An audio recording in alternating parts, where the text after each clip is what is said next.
mis derrière ça, c'est on a 85 hectares, j'ai dit, 85 hectares qui ne servent qu'à nourrir nos animaux. On n'achète rien à l'extérieur. Ce sont des choix aussi parce que je me suis installé à 30 ans et que j'avais fait un parcours ailleurs, dans un autre travail, beaucoup voyagé aussi, et j'ai voulu continuer. Et donc avec mon collègue, on s'est associés tous les deux, c'était pour gérer le temps de travail aussi. J'étais capable de travailler tout seul sur la ferme pendant que l'autre n'est pas là, et donc du coup, bien sûr on a un week-end sur deux où on ne travaille pas. Quand je dis un week-end, c'est-à-dire que j'arrête à 17h dans la traite, je la reprends à 9h le matin, le lundi, après la traite. Je ne vais pas du week-end sur la ferme, quand je ne travaille pas. Je prends 6 semaines de vacances par an. Donc par rapport à des mythes du paysan 70 heures, je crois que c'est aussi intéressant de le dire. Et dans le choix de l'agriculture, j'étais pas parti pour faire l'agriculture biologique, en fait, c'est venu comme ça. À partir du moment qu'on a un mode de production d'autonomie et de production à l'herbe, exclusivement à l'herbe, parce que sur les 85 hectares, on a 75 hectares d'herbe et 10 hectares de mélange céréalier pour nourrir nos animaux en complément l'hiver. Quand j'ai fait ce choix-là, c'était, comment dirais-je, j'ai perdu un peu le fil en excusez-moi. Pourquoi le bio? Oui, voilà, c'est venu naturellement par rapport au mode de production que je faisais. Et puis après aussi, parce que quand s'est installé avec moi, il y avait aussi la revalorisation du lait en agriculture biologique. Puis il y avait aussi un mode de commercialisation. On avait des copains qui avaient créé un mouvement d'intérêt économique qui s'appelle Biolait, qui aujourd'hui a 500 adhérents, représente 25% de la collecte bio en France, avec un slogan la bio partout et pour tous, qui veut dire quelque chose pour moi. Ça n'a pas été facile tous les jours par rapport à ce groupement, parce qu'il y a aussi 75% restants qui nous tirent aussi la bourre de temps en temps, on pourra en reparler aussi dans l'émission de l'agriculture. Mais toujours est-il que cette association-là nous permettait d'être indépendants et de permettre aussi de collecter en contractualisé 500 adhérents, on a à peu près 100 acheteurs qui sont disséminés un peu partout et dont certains représentent 15% de notre collecte, c'est-à-dire que notre lait, en fait, la seule chose que l'on fait, c'est on a acheté dans l'association des camions de lait qui collectent chez les différents paysans bio de l'association, et puis après on signe des contrats. Donc, le lait à Super U, il vient de chez nous, le lait dans les biocoop, mais on a disséminé ça en 100 fournisseurs, 100 acheteurs différents, qui peuvent être des tout petits acheteurs, qui n'ont pas de producteurs, mais qui veulent faire de la transformation biologique, et qui nous permet de ne pas avoir tous nos œufs dans notre panier, qui nous permet de lisser notre prix du lait. Voilà. Aujourd'hui, donc, effectivement, dans la crise agricole qu'on reparlera tout à l'heure, notre lait il est valorisé 10 centimes de plus au litre. Okay. Donc, profil un petit peu différent, du coup, avec André Sergent, où là, par contre, la plus grosse exploitation, c'est ça Ben, je sais pas, mais je vais me présenter. Ouais. Donc en fait, moi, André Sergent, donc moi je suis agriculteur dans le Finistère et tout au bout du Finistère, parce que vu qu'ici, je suis tout proche de la pointe du Raz et de mon exploitation aussi, comme toi, je vois la mer aussi. Et donc là-bas aussi, je suis dans une exploitation en société, hein, donc on appelle ça en GAEC, hein, pour moi, agriculture, exploitation en commun.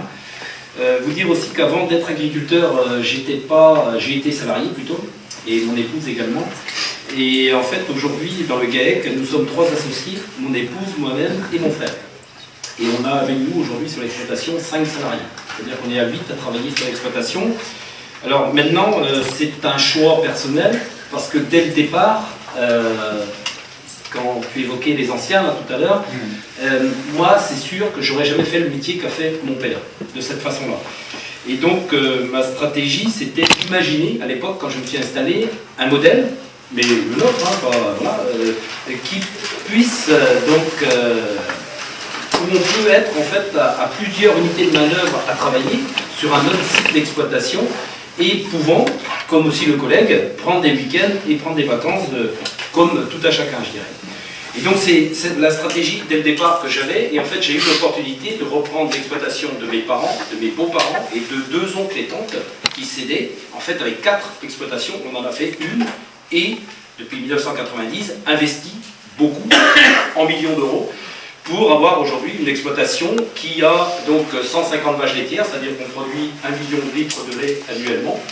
L'élevage de porcs, c'est un élevage de 350 mères qui produit 10 000 porcs annuellement. Et avec tout ça, c'était 2001, on a mis une station d'épuration sur l'exploitation en lien avec les problématiques environnementales. Et tout récemment, depuis l'année dernière, on a investi dans une installation de méthanisation où on produit aujourd'hui de l'électricité pour l'équivalent de 600 habitations, pour schématiser un peu la puissance du système.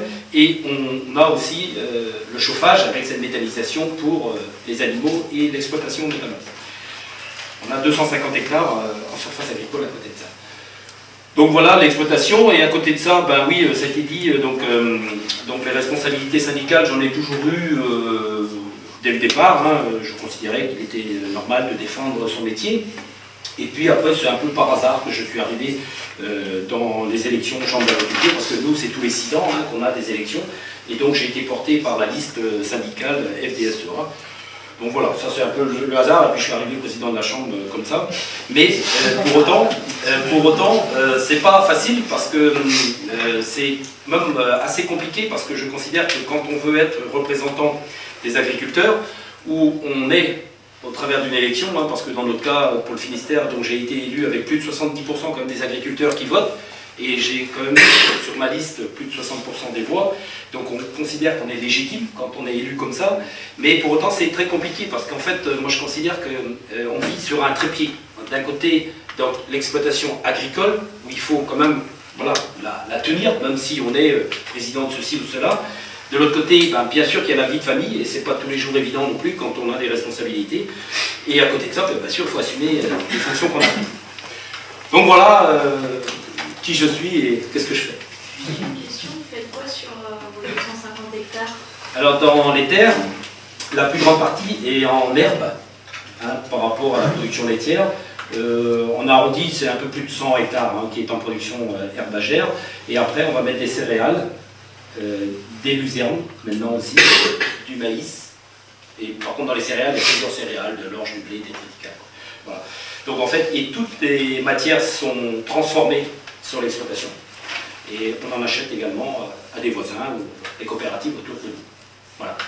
Et sinon, autrement, mon exploitation, notre exploitation, plus exactement, quand on a parlé d'indépendance, jusqu'à présent, on est aussi complètement indépendant, c'est-à-dire que vis-à-vis de mes coopératives ou vis-à-vis de mes différents fournisseurs, à partir du moment où on paye ce que l'on doit, là où on achète des choses, on est complètement indépendant.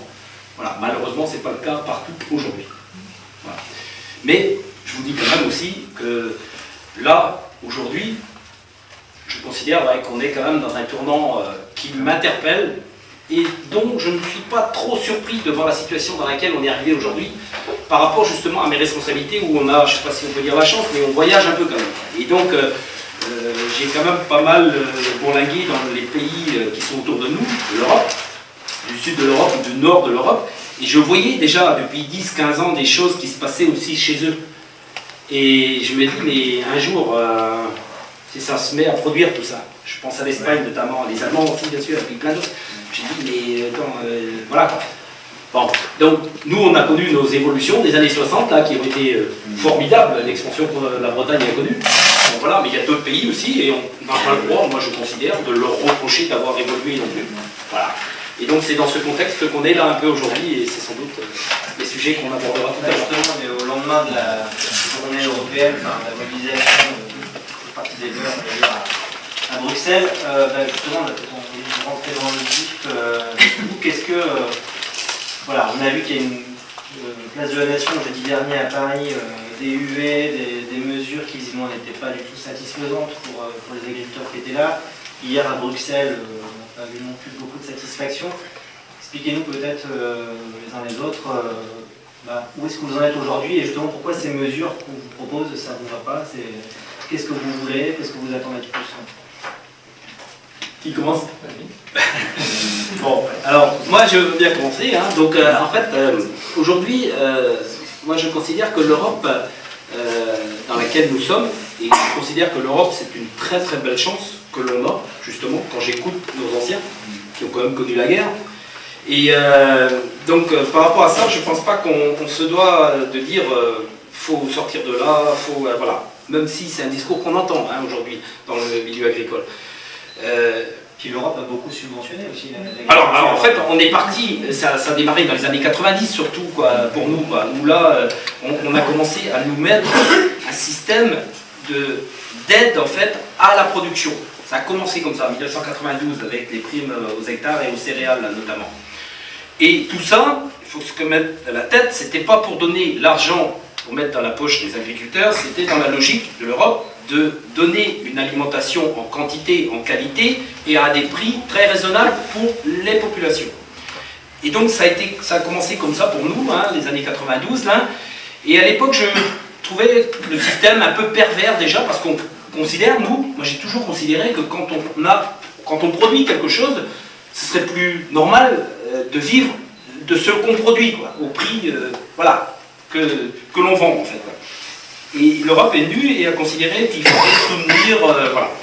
Donc il y a eu cette époque. Après, là par contre, une autre époque que j'ai moi, parce que des réformes, il y en a eu tout au fil de l'eau, une réforme que moi j'ai trouvée vraiment absurde, c'était le principe du découplage. Où là en fait, on a gardé par rapport à un historique de chaque exploitation, des aides qui étaient allouées aux agriculteurs que tu produises ou pas. C'était le principe du découplage. Là, les bras vont tomber. C'est-à-dire que moi, j'ai toujours considéré, pour avoir quelque chose, il faut travailler. Et là, on était arrivé dans un système où découplage. Mais bon, ça, ce sont des choix politiques hein, qui ont été faits à l'échelle européenne, où nous, à notre niveau, on ne les comprend pas toujours, mais bon, on doit pour autant les respecter. Donc, le principe du découplage. Et là, on a encore complètement changé, là maintenant, où on voit bien qu'on a complètement dérégulé tous les marchés. Avant, le principe de l'Europe, il y avait quand même des systèmes et des outils, on appelle ça, pour réguler un tant soit peu les marchés. Parce que moi j'ai toujours dit, je dis toujours, que ce qu'on produit, ce ne sont pas des vis ou des boulons, c'est-à-dire que quand on fait du lait, quand on fait de l'élevage, c'est pas un robinet qu'on ouvre et qu'on ferme en fonction des besoins du jour au lendemain. On est quand même sur des pas de temps qui sont longs, et dès lors qu'il y a des fois même que 1% de production en trop, il n'y a plus de prix. Et donc, moi j'ai toujours trouvé bien quand l'Europe intervenait sur les marchés. Donc c'était le principe de la régulation des marchés, les quotas faisaient partie de cette régulation, et bien d'autres choses. Les choix politiques disent autrement. En gros, on a dérégulé là. Et donc là, nous on le savait, on allait rentrer dans une phase où on allait avoir des variations de prix très importantes dans nos productions. Certaines productions le connaissaient déjà un peu, le porc par exemple. Mais quand on avait avant le système de régulation et qu'on avait, parce qu'on a déjà eu des crises conjoncturelles, là l'Europe intervenait. Elle faisait du stockage privé, elle trouvait des moyens de trouver d'autres marchés. Ici, il n'y a plus rien. Et ici, il y a surtout eu l'année dernière l'embargo russe, où là, ça a complètement, entre guillemets, foutu le bordel dans tous les marchés, et on s'est retrouvé sans plus aucun outil de régulation. Et voilà pourquoi on est aujourd'hui dans cette situation. Alors maintenant, dans la situation dans laquelle on est, moi je pense qu'il est urgent quand même de trouver par notre État français un moyen de soutien rapide pour quand même tenir les choses, mais il faut s'attaquer au fond du problème. Et le fond du problème, aujourd'hui, pour nous, c'est un problème de compétitivité. Si à un moment on n'est pas compétitif pour le faire, à plus ou moins court terme, on disparaîtra. Aujourd'hui, c'est ça. Et pour l'agriculture, comme dans d'autres domaines, sauf que l'agriculture est plus aujourd'hui mise en lumière, et ça arrivera également dans d'autres domaines, je pense aux PME notamment. Et donc par rapport à ça, comme il n'y a plus donc, justement de régulation des marchés, ben, on est là livré à nous-mêmes, entre guillemets, quoi. Et comme momentanément, partie de l'embargo russe, partie aussi de certaines productions, je pense au porc notamment, qui est en surproduction à un moment donné, c'est la bérésina un peu partout. Et donc, du coup, moi je vois bien, quand on est agriculteur, moi le premier, j'aimerais bien qu'on me dise on te garantit le prix de. Mais le problème c'est que l'Europe n'a pas fait ses choix. Voilà. Donc à partir de là, nous on est obligés quand même d'expliquer à nos mandants, c'est-à-dire les agriculteurs, que les choix qui ont été faits à l'échelle européenne, ensuite bien sûr qu'on a le droit de les dénoncer, mais pour autant, il faut quand même qu'on en tienne compte, et puis aussi de regarder. Moi c'est ça, et pour ça aujourd'hui ça me. Je tremble un peu quand même quand je vois les pays qui sont autour de nous qui développent, qui ont développé leur production. Après, juste quelques éléments aussi. Quand on me dit, mais vous les Bretons, quand tu me disais grande exploitation, mais moi je considère l'outil que l'on a, si on divise par les 8 salaires que je dois sortir, on doit sortir tous les mois, on a des moyens de production tout à fait raisonnables, ramenés à l'unité de main-d'œuvre.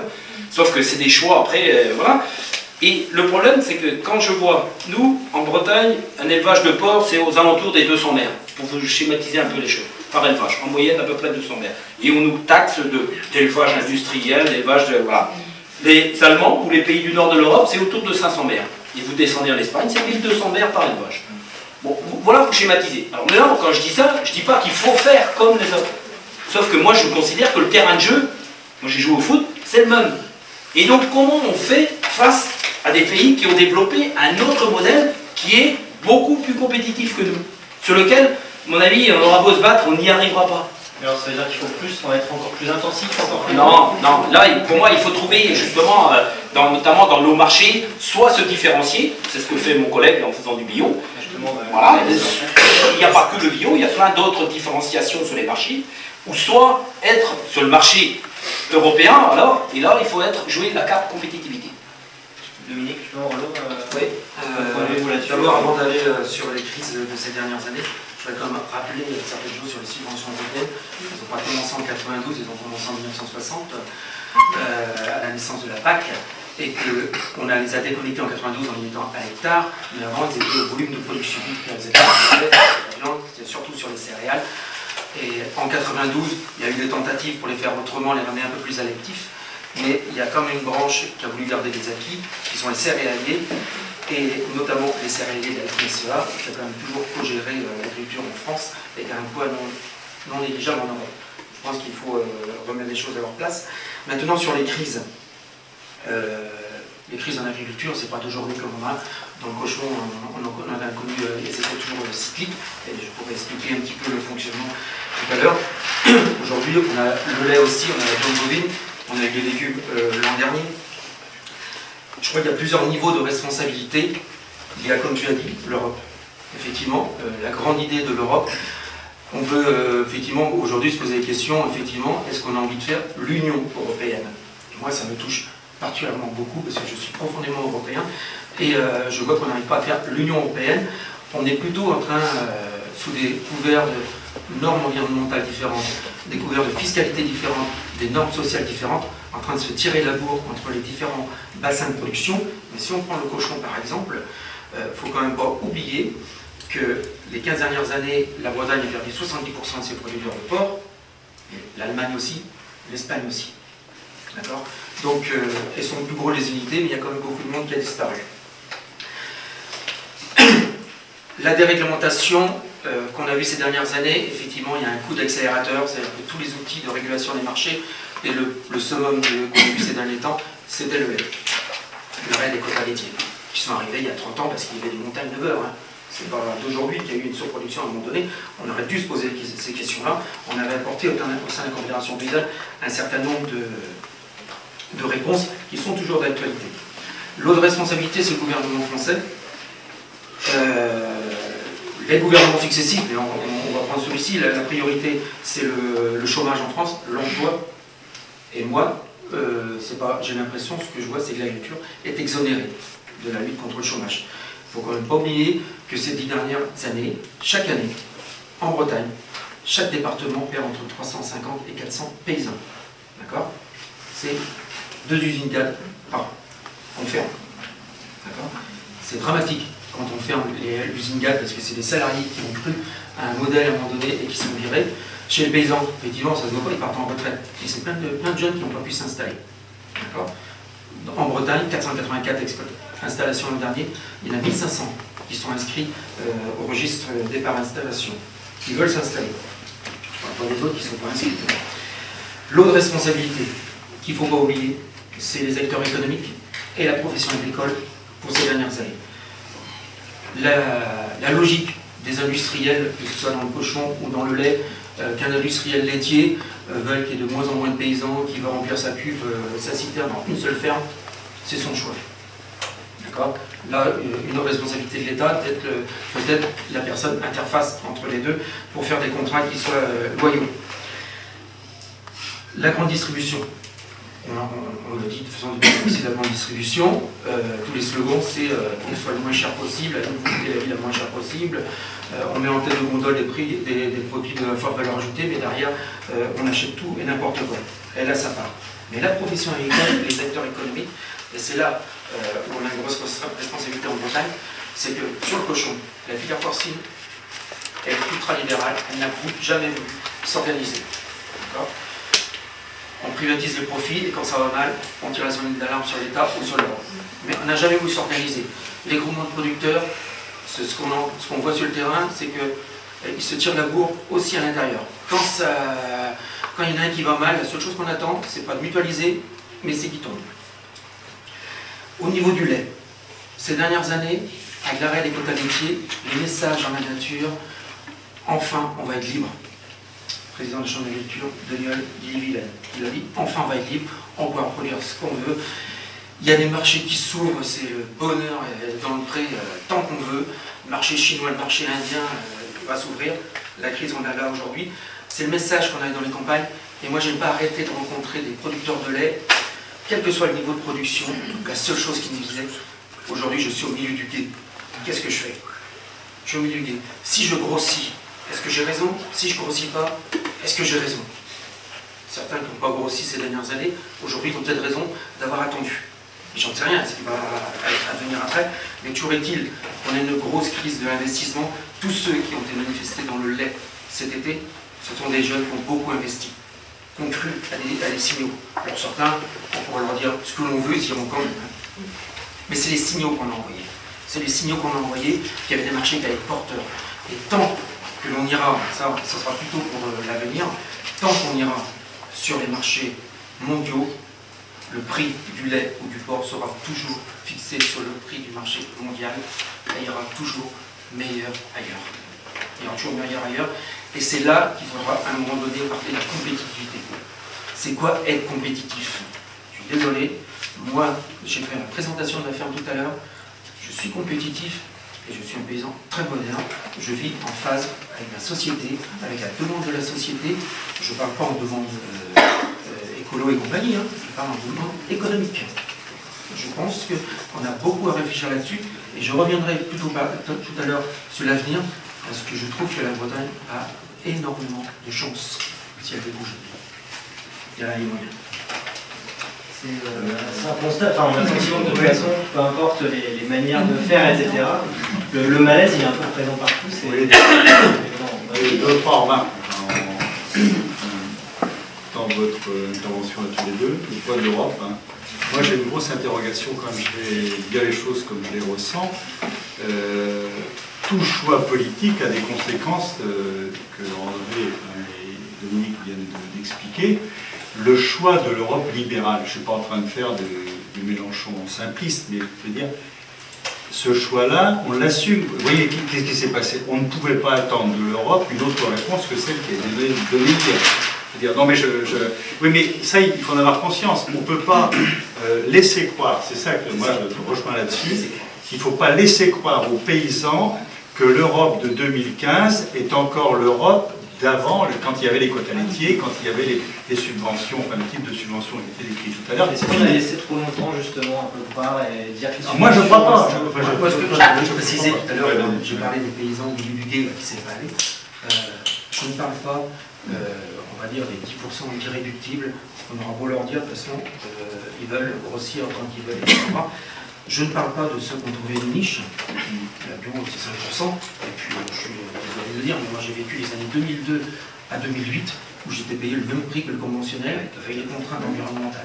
D'accord? Tout ça parce qu'il y avait un industriel laitier qui s'appelle Lactalis, qui ne voulait pas qu'on s'organise nous-mêmes, l'association que j'ai parlé tout à l'heure. Donc on est aussi dans le vrai marché. Je parle de tous ceux qui sont entre les deux, les 80 et 85%, qui aujourd'hui ne savent pas où aller. Et là, on a une large responsabilité en tant qu'Union européenne sur la régulation, et en tant que profession, en tant que syndicat, on doit donner une orientation par rapport au marché. Et je voulais dire quelque chose sur les cochons. Non, pareil, j'ai une mémoire à tiroir. J'ai fait beaucoup de théâtre, je fais toujours du théâtre. Et j'ai une mémoire à tiroir, et des fois ça m'a joué des mauvais trucs sur scène. Heureusement qu'on a des collègues à côté de soi, mais des fois j'ai des trous, ça revient tout. J'ai une question pour vous trois, qui est justement, c'est les tâches des coopératives. Daniel, Je pense qu'enfin, le public est devant vous, c'est un public en or. Hein.